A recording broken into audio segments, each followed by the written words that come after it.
I was born and raised in Detroit. I love my city. I adore all the growth and the architecture and all the amazing things we've accomplished, whether it be Motown or the automotive industry. And as I've traveled the world and spent time and lived in different places, I find that there's no place like home. Detroit will always be home to me, and it'll always be a place that I love. I love the staple, which is amazing. And it really inspired me to do my podcast called Detroit Girl Transformed. I decided to do this podcast on Resilient Radio, which is a Black-owned station based in Detroit. And it really highlights the transformation of my city while I, as an individual, was transforming. And what kind of people come out of Detroit, which are really people with hustle and grit, who are determined and also exhibit perseverance. The podcast will really focus on different people that have different phases of transformation, whether it be their finances, their well-being, their travel experiences, how they transform their relationships, how they transform their spiritual beliefs. Because at the end of the day, we all want the same thing, and that's what's best for our city, and that's what's best for our legacy and our future and our family.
Welcome to another episode of Detroit Girl Transform. I am your host and your favorite Detroit girlie, Toni Carter. Every Tuesday at 9 p.m. Eastern Standard Time, we have Transformation Tuesday, where we have candid conversations with our guests about transformation and what it means to be the best version of yourself. Well, tonight won't be anything different. Tonight, we're going to talk about the very challenging yet treacherous job market. I can share that because I'm also looking for my next adventure. And so I thought it would be great because we have a lot of job seekers out there who are looking for tips, tools, and support on how to navigate this job market. And so I asked Justin, a subject matter expert, who is also the owner of Volman HR Strategy LLC, the CEO, to spend some time with us today, just helping us navigate this different market. It has AIs involved, it's highly competitive. We often get another announcement about layoffs. And so I wanted to have a honest and transparent conversation about me as a job seeker, as well as what it looks like when you build a community of people like Justin has for people who are looking for employment. So, hey, Justin. Hi, Toni. Thank you so much for having me today. Round of applause. Woo! For all the job seeker heroes out there. Yeah, doing what I can, one job seeker at a time. I think you definitely hit the nail on the head. It's such a tough market out there currently. It really is. And so I'll get into my experience as we go through it. But I wanted to, first of all, thank you for jumping on here tonight because I think this is a hot topic for people who are either looking to pivot and go into a new role, because some people are currently unhappy with their current employer, or if they are on the market due to layoffs or whatever that means, they may be looking for another job. So I really appreciate you getting on and sharing your expertise with us. So before we get into that, let's talk a little bit about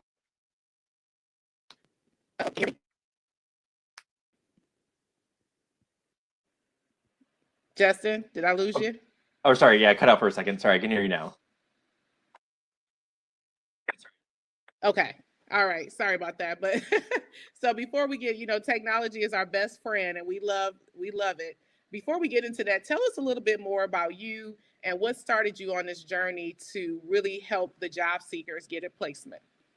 Of course. So, just to give a little background on myself. I'm a third generation entrepreneur, two-time startup founder, and four-time award-winning HR strategist and company builder who, over this last decade, has hired over 1,000 people across 7 different countries at every level and industry that you can think of. And so, I started this HR strategy consulting business a year ago, just to really, take all of the knowledge that I've gained from hiring for my own business, hiring for others' businesses, being an internal recruiting strategist, and just seeing, things be broken. See what I see to be a very broken system where job seekers are upset. They're not able to get that next opportunity, and employers are struggling to find that next talent. And so the biggest reason I started Bowman HR Strategy was really just to take the frustration out of those things. Take the frustration out of it for job seekers and for those employers, looking for that talent. But I'm originally from Connecticut, did my undergrad at the University of Alabama, and then have been in this DC, Maryland area for the past 7 years now. Awesome. And just shout out to you. I think how we met was just me doing a cold call, Yes. and just reaching out and you taking the time to give me feedback on my resume, put me in a community of job seekers. So I think that, that says a lot about how passionate you are about placement. And I didn't realize that you placed 7,000 people. That's also very impressive. So kudos to you on that. Oh, thank you. Yeah, it's not 7,000, 1,000 in 7 different countries. So I'll probably get to 7,000 someday. But definitely, it's been a great journey, and I think the thing that I really enjoy the most is just really helping those job seekers and really helping them navigate this treacherous market, and living right near DC where a lot of the layoffs stem from in 2025. I just really wanted to do everything that I can to help make it easier for those job seekers. I got laid off during COVID, so I know how tough it is to be looking for a job during such crazy times. And so just wanted to be able to give the job seekers that I'm working with that solid foundation, resume, LinkedIn profile, and make sure they're not being missed, in this competitive market. Absolutely. And that kind of leads me to one of my first questions. And so, in today's market, many people just feel invisible. I mean, you can apply for hundreds of jobs. People have had experience and have stories of applying for many jobs and never getting a call back for jobs that they're overqualified for or meet minimum qualifications. What are some meaningful ways that job seekers can truly stand out right now? No, great question. And that's, what I hear from a lot of job seekers. It feels like they're applying into that black hole where they apply, and never hear anything back. And so, I think the things that, I've seen over the years that really stand out, from a job seeker perspective, you definitely need to brand yourself. You need to make sure that you're being seen, by recruiters that are out there. Additionally, you really need to make sure that you're reaching out to, whether it's the recruiter or the hiring manager or just someone at the organization. You need to reach out in different methods. It's not just so much applying and hoping that you'll be one of the hundreds of resumes that they pick from. If you can reach out through alternative methods, just showcasing that you're interested or have questions about the role, employee referrals can go a long way. And I definitely remember the candidates who have reached out through alternative methods versus the ones who never reached out. That's not saying that recruiters put candidates over the other based on if they reach out, but it does help them see that name and be like, okay, let me they reached out, let me take a look at their resume a little bit clearer. Because I think Ian is the hiring process has just become so depersonalized, so dehumanized, where the recruiters feel like, okay, they're just sifting through hundreds of people, and so they're not actually thinking about the human being behind those applications. While the job seeker in this today's ghosting world thinks, oh, it's just another job, you'll never get this interview, I'm not going to get seen. And so kind of before even an interview starts, both sides are kind of at odds and not happy with the other one. And so I think one of the biggest things can really be just leveraging that network and making sure that you are visible. And definitely check your LinkedIn and Indeed messages. I've sent probably thousands of messages over the years that just have never been opened by potential job seekers. So got to make sure that you're on top of it, but also branding yourself accordingly as well. Yeah, no, I totally agree. I think for the first few months, I was kind of just, like you said, applying and hoping. But I started to see a little bit of traction when I was heavy on as much as possible when I had somebody in the company doing a referral, and then also reaching out to the hire manager of the person in talent acquisition that might be recruiting for the company. So, and they don't always respond back, but sometimes I get an interview, right? So maybe they reached out to the hiring manager or whatever it may be. But it is, to your point, it can be very discouraging. So Any suggestions for people on networking or LinkedIn presence? Or I think you talked a little bit about the personal branding. Any suggestions on how to do that? Oh, of course. So yeah, definitely, when it comes to that personal branding, you want to think about, what are the things that are most unique from you as a professional standpoint? Only you've been in your roles, only you've had your career. So if someone asks, what you do or what you're most proud of from your career, that's how you brand yourself. Because at the end of the day, the jobs that you're looking for are going to be the ones that give you the opportunity to do those things that you're best at, the things that you're most proud of in your career. And so I think that's where I see a lot of job seekers make a misstep is their resumes, their LinkedIn profiles are just too generic. It could be any of 100 of the same HR generalists, but if you change it to not only am I an HR generalist, but I've onboarded 100 people a month over this last year, okay, then that is something that's different from the hundreds of other HR generalist resumes that they've gone through. And so I think it's really important to put those numbers to the things that you've done. It doesn't have to be down to the decimal point, but if you were just take a rough average, it really just helps show the breadth and depth of your experience even further. From a networking aspect, I definitely think you hit the nail on the head. You need to not be afraid to reach out to that person that you've never met before, because there are going to be candidates that are reaching out to that person. And at the end of the day, the job search, like any, is a competition. Only one person's going to get that job. And so you want to make sure that you've given, everything that you can to, get that interview, get that opportunity. And if they don't pick you, it's going to hurt, but at the end of the day, it's a numbers game. Not everyone is going to get that job, and not everyone is going to be happy with the result. And so I think networking is such a key aspect. So I love showcasing, utilizing your alumni bases. I think that that's a great way where you're already connected with someone because you went to the same university. I've always found alumni are much more likely to respond to that kind of cold outreach than someone you have absolutely nothing in common with. So I would say utilize that alumni base. You would be so surprised at the amount of alumni that can be in your city, no matter where you went to school. And it can really just make a huge difference and open doors that you just never even knew were there. And I will agree with you. Like, I think I still underutilize. So that's a good reminder. I think I still underutilize my alumni base because I don't know them personally. But you're right. You'll be surprised because you have something in common with that person, especially if they work for that company. So I think that's a good reminder for me to go back and utilize that. And one of the things that you talked about earlier is something interesting that I did is kind of really thought about preparing for an interview. What are my unique contributions, right? Because typically when you get to the interview portion, you qualify for the job.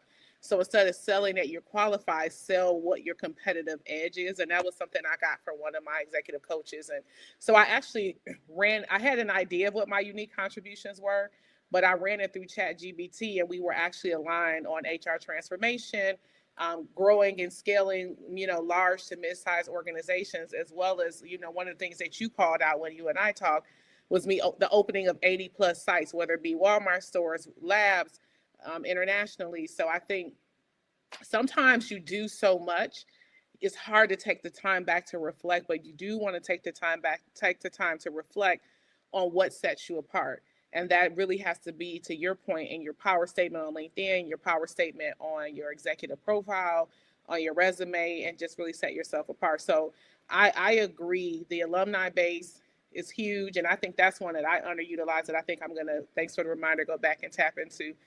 But I also think, to your point, the branding of what your unique contribution is. What is it that you bring to the table? For me, HR transformation is really huge. And a lot of companies are in those pivotal stages. And then the other thing is, you and I talked about just my diversity of the portfolio of the fields. I've worked in hospitality, manufacturing, biotech. And in my mind, I didn't think that was something that you would put to the forefront, but it does make you a little bit more marketable, because you can show that your functionality is kind of agnostic. So Oh, yeah, 100%. And at the end of the day, your resume, when you're interviewing, it's a story, and the story that you're telling is about yourself. And so if you were to write a story about yourself, what are the things you want to lead with? This will just make it so much easier, whether you're applying for a role or interviewing for a role, you'll have those stories ready because you're going to be asked for those stories during the interview. So the more that you can write them down and, have them ready to go, you won't have to think on the spot. You'll be like, oh, okay, I know exactly what story to share, for this challenge yeah, that, or this question that I'm being asked. So at the end of the day, it's a storytelling, and you need to be able to, write the story about yourself and be able to articulate it. absolutely.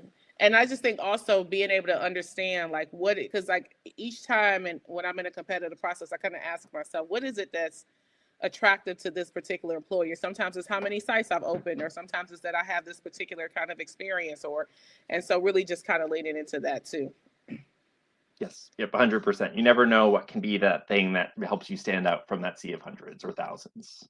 Thousands, right? Yep. So, and one of the things that I've been talking to a lot of job seekers about is just, it's kind of a trial and error, right? Some things work, some things don't. So, from your conversations with your job seeker community, what are some things that you've heard that's really working? And also, as we approach this process, what hasn't worked? Sure. Great question. And, I think I've seen, a variety of different, systems that work versus they don't work. I think it is really important, to figure out, okay, what job boards, what websites are worth my time. I met, with the job seeker who was a part of that community, and I'd never seen someone track, their jobs, as they did, the jobs that they had applied for. And basically, they did the math and said, okay, out of these, different job boards that I'm on, I've gotten, of the jobs I applied for, I've gotten, 2/3 of those have gotten interviews. And then as they, kept going Mm-hmm. down the list, they're like, okay, on this one, I'm only getting, 10% of all, the positions I applied for, am I making it to the interview stage? So I think, right off the bat, where you're applying to jobs can be so helpful, because, maybe, they're not posting on the LinkedIn or Indeeds of the world. And you're just missing out on that job because you're just not looking for the job where they're posting it.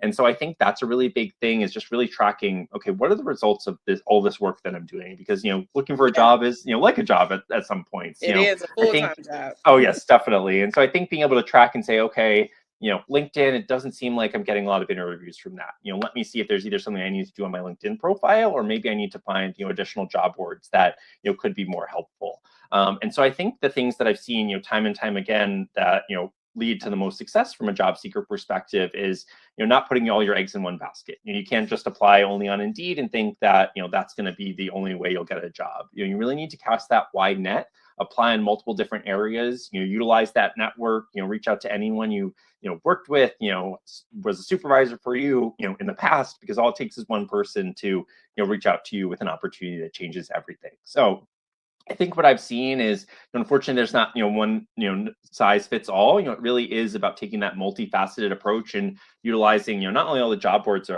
are out there, but also, the free workforce development resources that many Mm, counties offer. Utilizing your university alumni career center. Something that, a lot of people don't realize is you can utilize that career center and their resources for life. You paid for it with that tuition, and the career center is there to help both students and alumni. So a lot of times you'll see career fairs are not just targeted towards students, they're also targeted for alumni as well. And so I think it's really important just to really use all the resources that are in your corner, that are free, that are there to help you find jobs, because the more people that you talk to, the more people are keeping an eye out for opportunities on your behalf. And so those are some of the strategies that I found, the job seekers who have been able to land those jobs, have used to, find that next opportunity. Is really, casting that wide net, not putting all your eggs in one basket, and really utilizing all of the, great free resources that are out there for job seekers. yeah, and again, another reminder, because I have two universities that I'm an alumni for, so I should be reaching out and utilizing their career fairs, because that network I think is very helpful as well. So thank you for that. And thank you for even just sharing, like, here's what you're hearing. Like, I never thought about tracking, and just really from an analytical standpoint, and where should I invest my time if this job board specifically is not getting me the ROI as much as another job board, just based on my specific field. Should I really spend as much time on this job board versus the other one? So that's a really good call out. Okay, and then next question, kind of, from your perspective, like right now, what are the top three things that employers are prioritizing today when they're evaluating candidates? Sure, great question. So I think, especially in today's, tech savvy world, we're becoming more and more, technologically, advanced as as a world. I think, where candidates can really stand out is if they have both the, technical acumen, but also, those people skills, that customer service, being able to, effectively articulate, why you are a good fit, for that position. I think, a lot of organizations are looking for people that have not only those, hard skills, but those soft skills as well. And so if you can showcase how you've mentored people, how you've coached people, trained, led, gone above and beyond outside of your job description, I think that that's really what, employers are looking for. That's not to say that every employer is looking for the same thing. There still are employers that are looking for that purple squirrel, that unicorn, that needs to have 200 years of experience and speak 20 Yeah. different languages and have 7 different degrees. And then there's those organizations that are just looking to put a butt in a seat. But there are those organizations that are really looking at, okay, how can this person make an impact on my business? How can they get along with the team from an interpersonal skill standpoint, and how can they do the work from that hard skill standpoint? So I think it's so important to not only be able to articulate what your hard skills are, what the technological knowledge that you have is, but also how you're a good team member, how you're a good employee, a good leader, manager, subordinate, whatever it might be. And so I think that that's really where sometimes people get too focused on the technical side, and they don't necessarily highlight those soft skills. Where I see a lot of times, hiring managers will really be looking for some of those soft skills and looking for the things that are going to differentiate this candidate from the hundreds of others that they've interviewed. And I think where people can really differentiate themselves, they can do that on the technical skill side. But I think being able to communicate is such an undervalued skill that I think a lot of Yeah. organizations are looking for those high level communicators. And when you get, and I think that those are all great things when you get to the interview. Is there anything that would separate you as a candidate when you're applying, like anything that could stick out on your resume to get you to the interview stage? Because a lot of people are having issues with just getting to the interview stage. Oh yeah, 100%. And I think it comes back to that branding. Is your resume generic? Is your LinkedIn profile generic? Is there going to be something that catches that person?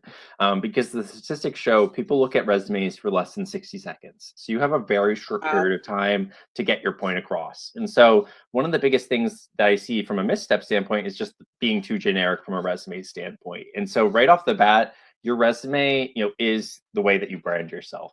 Right off the bat, you need to hit them over the head with your biggest accomplishments, so that way no one, because they just didn't read fully through the resume, see that you had that master's degree or that certification, or had the technological knowledge that they were looking for. And so I really think it's so important with resumes to brand yourself right up the top. You want to make sure that right off the bat you're catching that person's attention, because a lot of times when you're sitting in that recruiter seat and you're reviewing hundreds of resumes, you're not necessarily looking for, okay, this candidate is a good fit because.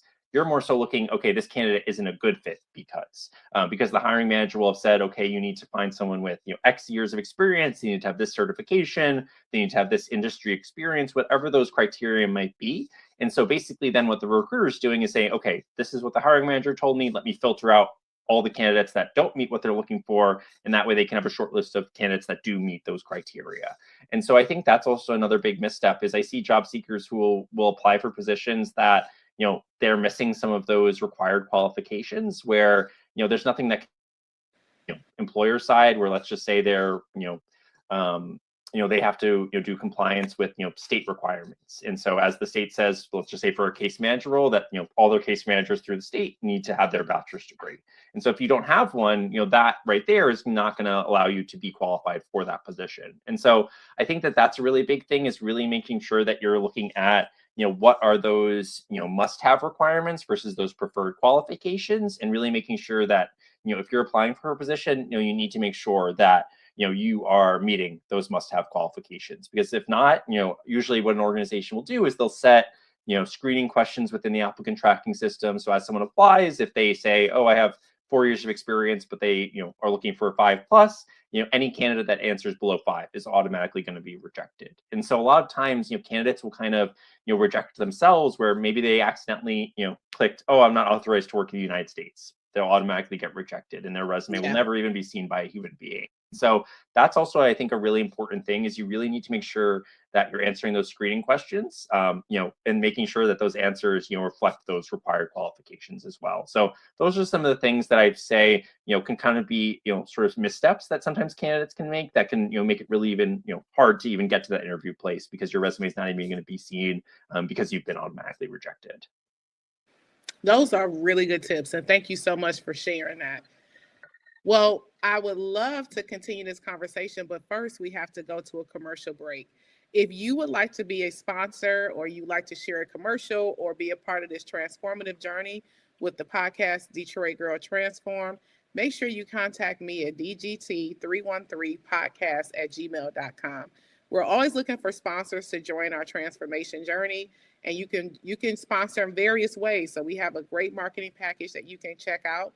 But before we continue the conversation, I do want to go to a commercial with one of our favorite sponsors, and that is Potty Products. So we're going to go to a commercial. We're going to come back, Justin, and finish this conversation.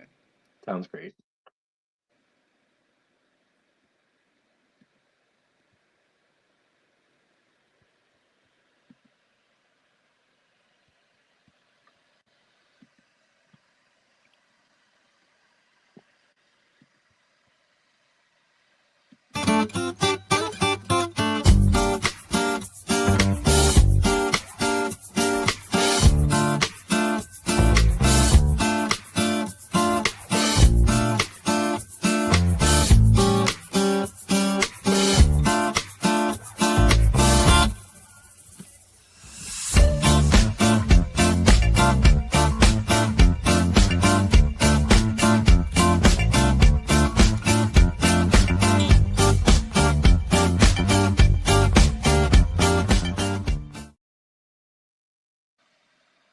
Well, thank you to Potty Products for again being one of our number one cheerleaders, and we're looking for more cheerleaders for Detroit Girl Transform. If you want to check us out every Tuesday at 9 p.m. on the Resilient Radio stream. Transformation Tuesday is always a vibe. We have transformative experiences. This, I think, tonight is a very, very hot topic, like hot off the press, because we have lots of people in the job market, and the job market is very competitive. So, thank you to Justin, who is joining us today as a subject matter expert and a global recruiter and global talent seeker who has really built a community around helping job seekers like myself seek employment. So welcome back, Justin. Thank you all for having me. Excited to be speaking on this important topic. Yeah, I think it's so many people that's going to tune into this one. Yeah. Everybody's locked and loaded on this one. So, and so you talked a little bit about earlier, Justin, just the ability to pivot with the technology advancement in this job market. So I want to talk a little bit about AI and it's how it plays into the future of work. How do you see AI reshaping today's job market, and how should job seekers embrace it instead of fearing it?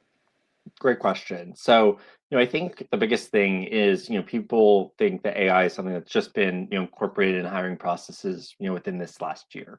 That's not the case. I've seen organizations use AI in the hiring process, going back a decade now, at least. And so I think, that's one of the biggest things that I want to just dispel is, usually there's that fear of something new. Well, AI has been around for, probably a lot longer than I've been alive. So, it's not necessarily something to be, scared of.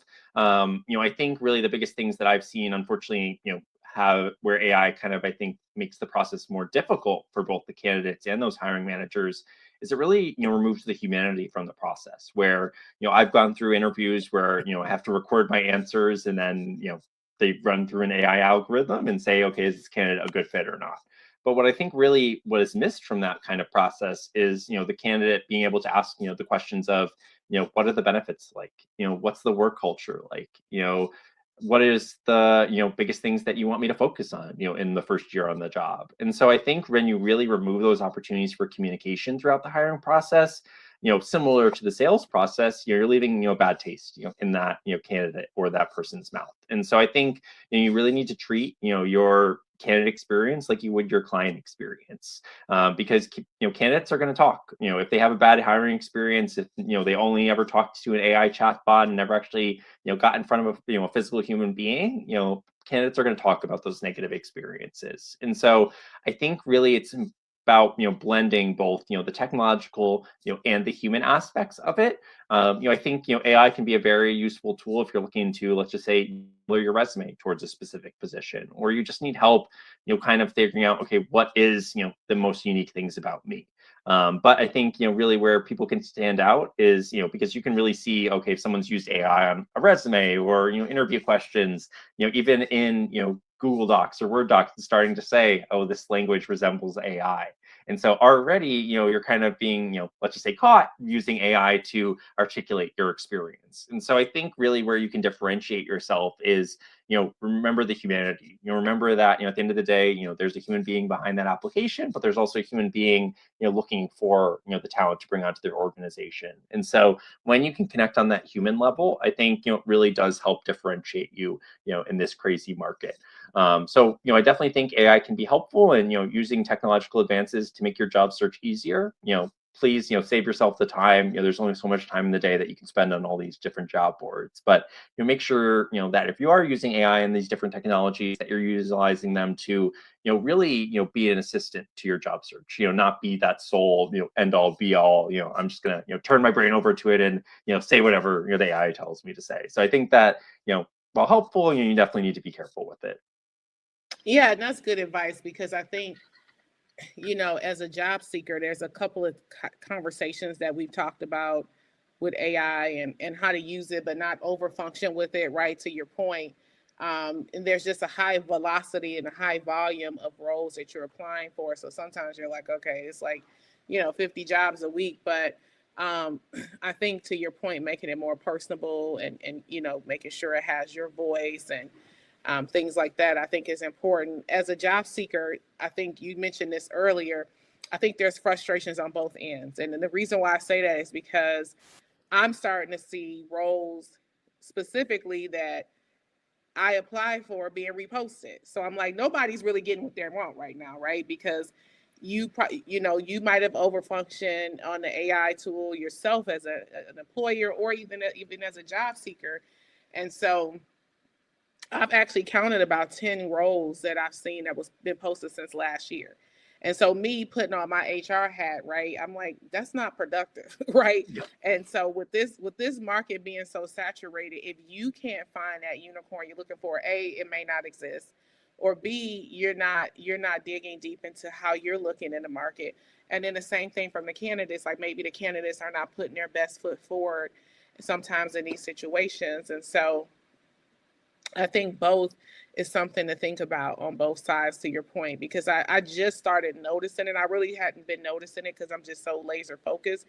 But like the last couple of months, I'm like, this job definitely is not that hard to, just like this job isn't that hard to place. Like, so at some point, now everybody's frustrated. So I think we all got to give a little bit on how we're approaching this. Oh, definitely. And I think, that also, shows a lot on what the candidate experience is going to be like. If a job's been open for, 6, 12, 18 months, probably it's because that hiring manager, has unrealistic expectations of, the position. And so that's probably not an organization that you want to even apply to anyway, because it shows that, one, they're, not, using their time effectively, either the job seekers or their own. But also, they kind of have removed, that humanity from the job search process, where, if someone's just, never hears an answer back for, a year or 2 years, they're not going to look at that organization again because they had that's such a bad taste in their mouth, from applying the first time. And so I think it is really important to, when you are in that job search, focus on the organizations that you see, that are really treating those candidates, as human beings and moving them efficiently through the process. Because, you know, people can move on from being rejected. People because they at least they have that closure. But it's really, I think, where people struggle is when they don't hear anything. And they're like, okay, did I do good? Did I not do good? I have no idea. And so if you can at least give the candidate that closure and let them know, okay, we moved on, we've hired another candidate, at least then they can move on as well. So I think that that's also an important aspect, is that really I think job seekers are struggling with, is they're really just not getting the closure that they're looking for. Yeah, yeah, absolutely. And I've actually had a couple of experiences where people say, "Hey, we went with another candidate," and the role was then reposted. So now I'm like, that's not a company I want to work for because you're not being transparent. Either that or something happened. Because like we all know, like in HR, you don't say you went with another candidate until that candidate starts working. Like Yeah. because anything could go wrong in that offer negotiation stage. So it's just it's kind of one of those things where you just I think we all have to think about how we're branding ourselves. And I think this is why this is a good conversation. Not that we're here to judge the employers, but I think it's both ends should hear the perspective, because it is like, when me and my HR friends that are out in the market, when we see a job like multiple times, we'll be like, okay, at this point, you as an employer are the problem. Like that's our little running joke. Yep. Yeah. Yeah. So I mean, and speaking of that, I think one of the things about this experience is that emotionally it's very taxing. Like that's very, to be full transparent. Luckily I have clients I work with in between and do my consulting that keeps me busy, but I think it's very taxing mentally and emotionally. And so I kudos to you for building this job seeker community with a purpose to bring people together who have a common thread, but also just a support system. Can you share what inspires you to create the job seeker community and what transformation you've witnessed among some of your job members, some of the members of the community? Yes, of course. So I think, the biggest thing, especially you hit the nail on the head, when you, especially if you go through a layoff, or, you get fired, it really feels like you're, going through a loss and you're going through the stages of grief. And so I think, sometimes job seekers don't realize how hard that hits them, especially if they've, let's just say, been working at the same, federal agency for the last 20 years and they've, never had an interest in looking for another job and haven't, had to apply for a new job in 20 years. And so that when that rug is pulled out from under them, they feel lost, because a lot of times people tie in, their personal identities with their work identity. And if they don't have that job anymore, they're like, well, who am I? If I'm not, this data analyst, what purpose do I serve? And so I think really it's important that, one, you separate those identities. At the end of everyone's life, no one's ever like, oh, I wish I had worked more. It's I wish I had spent, more times with friends, family, doing the things that you've loved. And so I think, it's really important just to remember while you are going through that loss, it's okay to, give yourself that time to go through those stages of grief. And I think, one of the biggest things that, really spurred me to create this community is just talking to job seekers and hearing, how isolated they were, where they used to be a part of a large organization, a large team, and now they're, without either. And so they feel like they're just, alone in this. And so that was really the biggest thing that spurred me to create this community, was to help people understand, they're not alone. It's not just them that, feels like they're doing things wrong. The whole system is broken. And so that is really what I wanted to really highlight to job seekers, and why I created that community was really to help people, see that light at the end of the tunnel and see that there's people, just like them that have, amazing experiences that are struggling, in this crazy job market. And so I think one of the biggest, transformations that I've seen that, really just makes, my heart warm, makes me feel good about it is, candidates will go from, okay, I'm despondent, I haven't been able to find a new opportunity, and then they find one, and then they're like, oh, my organization's hiring, you all should apply Yes. for that. And so I think that that is just, such a great way of paying it forward, where, everyone's in the same boat together, and, you can get, closer to that destination if everyone's, rowing in the same direction versus apart. And so that's really been the biggest thing, and, biggest reason I wanted to create this community is really so people can share resources, share the human aspects of going through this job search. And, I've had candidates that have been, just at their wits end, they've applied for jobs over 6 months, 12 months, and then they finally get that opportunity. And, it's like the skies have cleared, the sun is there again, that darkness recedes, and they're like, okay, how can I pay it forward now that I'm out of the situation that I was in? And so that's been, I think, the thing that's made me, the happiest, from the job search community is just seeing those, not only those positive messages when people do get those opportunities, but then seeing, those people then pay it forward and, send opportunities to, the job seekers that are part of that community. And I think that was the most inspiring about the community, is that there were people that had been placed who were advertising the roles within their company in that and within the thread and in the community. So it's like, there's people that say, hey, I've been where you are and I'm here to assist in any way that I can. And I think that alone just creates something really magical amongst people who may have felt, to your point, isolated or discouraged. Yes. Yeah, definitely. And I think it's so important, utilize, resources that are out there. I mean, there's so many tremendous, free mental health resources that are out there. Utilize that support system, whether it's friends, family, former coworkers. It's important, to, leverage your network, especially when you're down and out, they'll be the ones that will help, pick you back up. Love it, love it. And speaking of that, I think that there is a lot of discouragement that comes with what I would call a high volume of rejections, right? Like I can tell you just from personal experience, and many people in my network who've gotten hundreds of rejections, sometimes 5 to 10 a day, right? At a very rapid response kind of situation. And so, what advice would you give someone who feels discouraged or starting to lose confidence during this process? And, just how can they stay resilient and continue believing in their growth and their journey? No, great question. And, I definitely have seen that, quite a bit. And, rejection, it always hurts, whether you're getting rejected from, a date or, a job or, a loan, it doesn't matter what it is, that rejection stings. And so I think it is important to remember at the end of the day that you getting rejected from that opportunity is not a reflection on, your worth. It's not a reflection on your skills. At the end of the day, they're only going to pick one person, and out of 100 people that applied, 99 aren't going to get the job. And so I think it's, while it is personal to be rejected, I think you, at the end of the day, need to not take it as personally and be like, okay, on to the next one. And I know that's tough, if you're applying for job after job after job. And I've been there, when I was laid off during COVID. I got laid off in October. I didn't find a new opportunity until, February of the following year.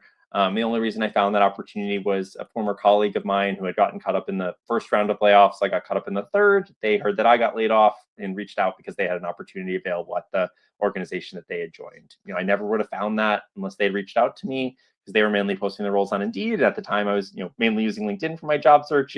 Part of the reason why I say cast that wide net, because I've been there and seen how beneficial it can be to, or non-beneficial it can be to, focus, so solely on one job board. And so I think that that's really the biggest thing that I can recommend, when you're feeling down and out, reach out to your former colleagues, reach out to your former supervisors, friends, family, leverage that support network. And I mean, there's just been so many, I've seen such a coming together, a community building effort from so many people to try to help, all these, whether it's laid off federal workers, government contracting, private sector.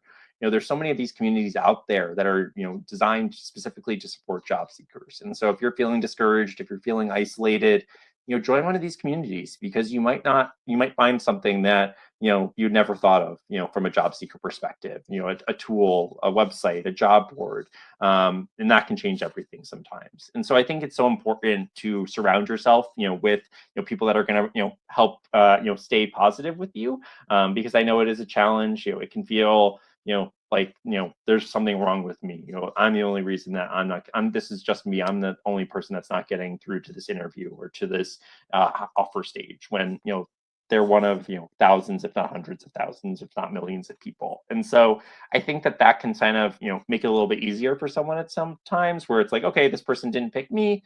All right, let me move on. Let me find an organization that, will see the worth that I can bring.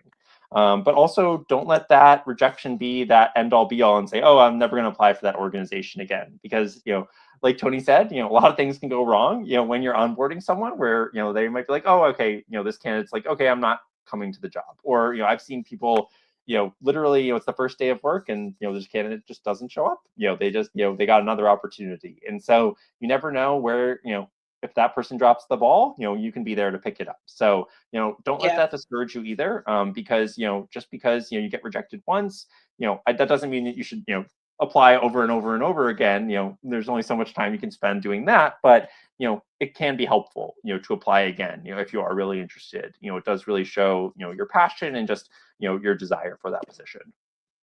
Yeah, no, I agree. I think, to your point, there was a situation where there was like I had been applying for one role and didn't get an interview, and then on the fourth time I applied and I got an interview, and it was a competitive process. I went pretty far. It was just they went with another candidate, but what I remember is the recruiter telling me that it wasn't one role. I was applying for four different roles, and the first four they know it was the first three they filled internally, and the fourth one I applied to was a different role. It was the same title but a different sector of the business. So that was a huge learning for me, because I almost didn't apply. I was like, literally, I'm not going to keep applying for this company. Like, they obviously don't want me for this job.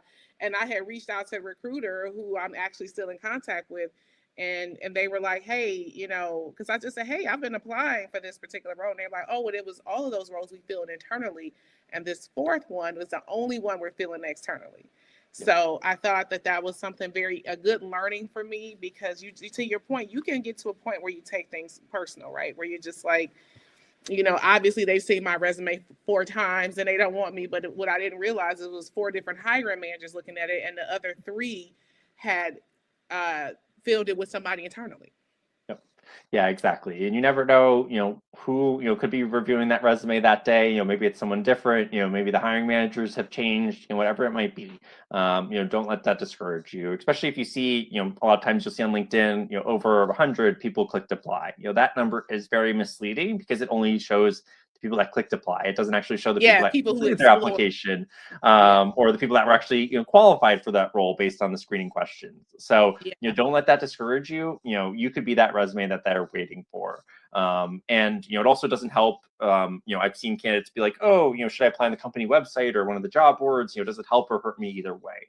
No matter where you apply, everyone's ending up in the same place. They're all ending up within, yeah. an applicant tracking system. And so it doesn't, hurt you by applying on the company website versus an Indeed or LinkedIn. Whatever's going to, save you the most time, do it. Everyone's going to end up in the same bucket. They're not going to be ranked by, the location of where they applied. It really is just helpful. So that way, on the internal side, they can be like, okay, where am I getting the most candidates from? Where should I be spending my recruitment dollars to?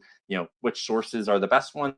Talent candidate, talent acquisition perspective. So, if it takes you to the company website, apply there anyway. But if you see an easy apply option, use it, save yourself the time.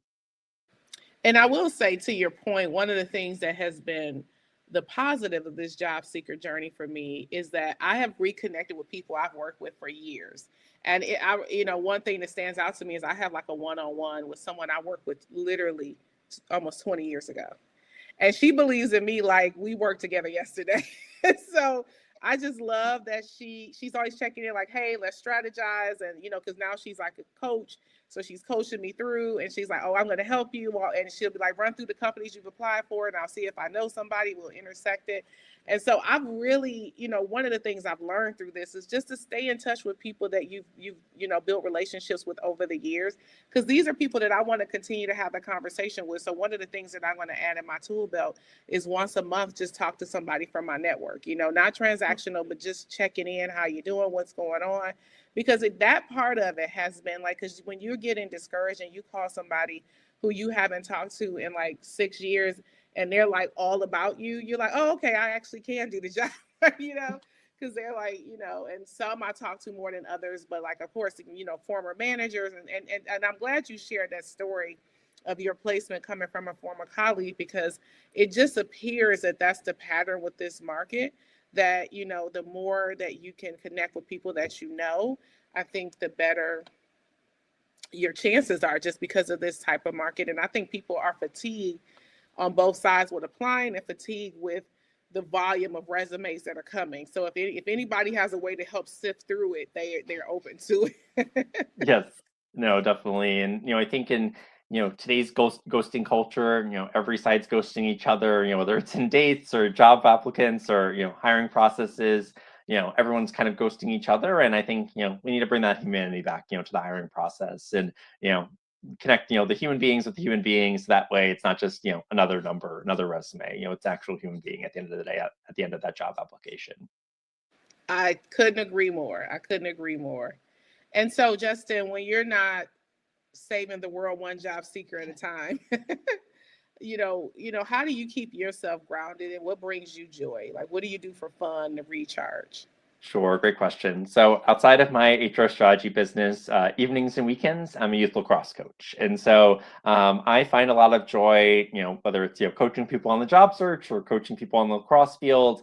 I think I've always found a lot of joy in helping people, and so to be able to help whether it's a job seeker through a tough job search, or whether it's a 5-year-old kid, picking up the lacrosse stick for the first time, there's fear on both sides. And so on both that I job love seeker that. side and for the athlete. And so I think it's really helping them get over that fear and realize, okay, I can do this. It's okay if I make a mistake. Because that's, how you learn. And so that's really something that, brings me a lot of joy, is being able to, be that coach that I wish I would have had, when I was a youth athlete. And, just be positive, because I've seen, youth athletes, they're under such pressure from their parents, from their peers, that, they kind of feel like it's, life and death at the end of the day if they catch that pass or not. And, I think the biggest thing that I try to help them understand is it's not, unless we're ER doctors, nothing that we're doing is the, difference between, someone living or dying. And so, it's okay if you drop that ball, you just got to pick it up, and, you got to be able to, bounce back. And I think that's the biggest, lesson that, players can learn that is helpful throughout life as well. So, I am a youth lacrosse coach, and then I'm also getting married next month. So been busy with wedding planning. Congratulations. Thank you. I've been busy with wedding planning over this last year. But additionally, I like to set those boundaries for myself, that work-life balance. If it's, after 5 o'clock, or I have a late, networking event one night before, I'm going to give myself that grace to, start a little bit later the next day. I'm going to be that good boss to myself. And so I think that's one of the biggest things that, I learned from running my first business to the second business was, really creating those, spaces to not think about the business, to really just, unwind, read books, watch TV, movies.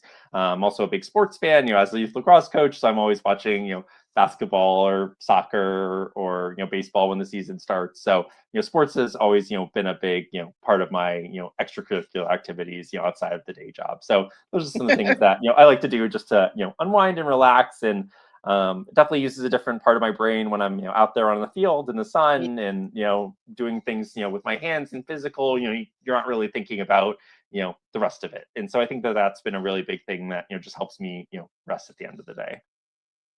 I love that. And I wouldn't say I'm a big sports fan. I'm a big fan of my teams. Does that make sense? So like Yes. huge Yep. Detroit Lions fan, and when they didn't go to the Super Bowl, I was like, whatever. You know what I mean? Like I'm really loyal to the Tigers for sure, and I'm really loyal. My dad's from Clearwater, so I'm loyal to Tampa Bay, Bucks, and the Lions. So and then the Pistons, of course, Detroit Pistons are on fire this season. Oh yes, they're playing really, really well. And I think that, Yeah. shows how, sometimes when you put that right culture in place, it Mhm. transforms, the whole organization where they went from, losing year after year and now they're, one of the best teams in the Eastern Conference. And so it starts with that culture. And if you could find the right combination of, people, that's definitely something I've taken a lot of from running my sports business is just, the human aspects and finding that right mix of soft skills and hard skills is how you build that successful team, that successful organization, and that successful business at the end of the day. Yeah, and I think that's why I love specifically the Lions and the Pistons. I think they have a good culture Mhm. around team and camaraderie and loyalty, which is really Detroit, my hometown. And so, you know, I think that we could apply a lot of that to even what we're experiencing in the job seeking market and how we, you create that culture with the community that you built for the job seeker community. So this has been a fun episode. Thank you so much for joining us today. I think you're doing incredible work to empower and encourage professionals during such a critical time as they make the transition or decide to pivot in their career. So thank you for that, Justin. Kudos to you. Of course, Tony. Thank you so much for having me today. It's a pleasure to be able to share my story with job seekers. And, I think the biggest thing is, just take one step. Every time you take a step, you're moving in the right direction. And also, remember that progress isn't linear. It's like a roller coaster. It's going to go, up and down and up and down. And, just I think the important things are to stay positive and a lot of times you'll hear in music, oh, it's always, always darkest before the dawn. Try to remember that where it seems really dark right now. And I've been in, those dark periods of my life as well. But, the light does come, every day, the sun comes up and, it's a new day. So, thank you again for having me and, definitely wish, the job seekers, in this crazy market, best of luck. Thank you. And I totally agree, Justin. To our listeners, remember rejection is not your identity. I think that's important to remember. And also, transition is often the birthplace of transformation, right? So Yes. you're in this transition and you want to get on with it, you want to get on with it, but sometimes it's the birthplace of transformation. So your opportunity may not be a new job, it may be a new version of yourself, it may be a new direction that you need to go. So I appreciate you encouraging us and so for all my listeners and watchers, thank you for joining us for this another episode of Detroit Girl Transform.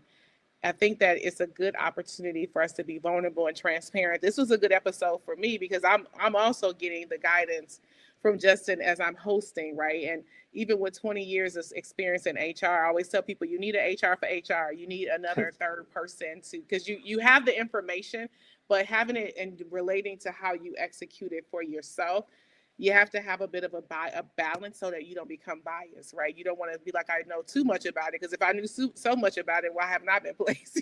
So I think it's really good to have people like Justin that you in the job seeker community and executive coaches, your former managers and employers that you can bounce things off of. So thank you guys for joining us for another Transformation Tuesday. I am your host and your favorite Detroit girly, Toni Carter.